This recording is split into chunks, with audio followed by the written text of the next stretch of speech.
Welcome to your Daily Writing Habit, episode number 322. If you're writing a book or thinking about it or trying to finish a book that maybe you've started at some point, or perhaps you're at the stage where you need help reaching more readers to let them know about your book, you are in the right place.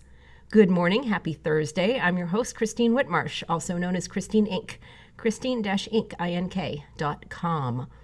Each day, I am sharing with you the writing habits I've learned over my 18 years as a ghostwriter, book coach, and author. I have found that three things in particular have a huge impact on your success as an author, and these three things have the ability to turn a quote-unquote non-author into a published one. Those three things are writing fundamentals, productivity, and mindset habits. Here's today's quote. Pascal once wrote a long, drawn-out letter to a friend, then apologized in the postscript that he didn't have enough time to write a short one. Like Pascal, screenwriters learn that economy is key, that brevity takes time, that excellence means perseverance. This is from Robert McKee, the author of Story. And as many of you know, one of my pet projects this year is to reread one of my favorite writing fundamentals books, the book Story, the aforementioned book Story by Robert McKee, and translating his screenwriting lessons to book writing lessons via my blog, and also Writer Wednesday emails and here on Your Daily Writing Habit. So in the quote I read just moments ago, McKee references the fact that screenplays are dramatically shorter than books. Usually a screenplay is in the area of 15,000 words versus books, especially novels, the very minimum is 50,000 words. So much different numbers there. So in theory, it should take longer to write a book than a screenplay, right? That theory, as he points out, would be wrong. Because writing with brevity, or as he says, with economy, requires more effort than putting every last thought, musing, and piece of description that everything in your head, put it on paper. That is a luxury that is held by book writers, but not screenwriters. So why is writing with brevity harder? Quite simply, because great writing requires choices. Editing, rewriting, and fine-tuning are laces on a corset. The harder and more ruthlessly you pull at them, the tighter the story becomes. Therefore, decisions must be made on what to keep and what to cut. The better you are at doing that, so the better you are at making those decisions about which words to cut, which ideas, which thoughts, which everythings are not your best choices, are not the best choices for the piece. So the better you become at editing those, trimming them, cutting them, the better the final product will be. And, as McKee talks about, writing screenplays, and I can also personally attest to this, it's the ultimate exercise in brevity and making choices. Perhaps the greatest exercise in brevity outside of maybe advertising copywriting. A screenwriter deals in the currency of action and dialogue more than any other type of words. Therefore, the character's personal account of the event in a novel becomes a live playing out of that event in the screenplay. That's just the nature of the two mediums. But the fact is, screenwriters have a limited budget of words available to them to bring stories to life, and therefore, they must shape their work with absolute precision, relying on every word to create clear mental pictures that always move the story forward. So, as authors, how can we apply that same precision when we have over 3 times the number of words to work with, sometimes more if you get into the larger novels. But how can we still apply that same precision that screenwriters have no choice but to apply? And I have come up with 3 ways to do that. Number 1, trust your gut. As a writer, your gut instincts and overall BS radar are 2 of your best tools for keeping you on the right track.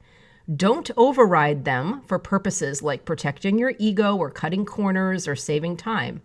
If your gut is telling you to give your work another pass because it's not quite there, that there's more fat around the bone to be cut, then do it. So if your gut is telling you, maybe I don't need this scene, this is just running around, I don't really know the purpose of this, and maybe I don't need this entire character. I just, even the really big cuts, and I know those hurt the most, of course, as writers, we've put a lot of work into creating our babies here.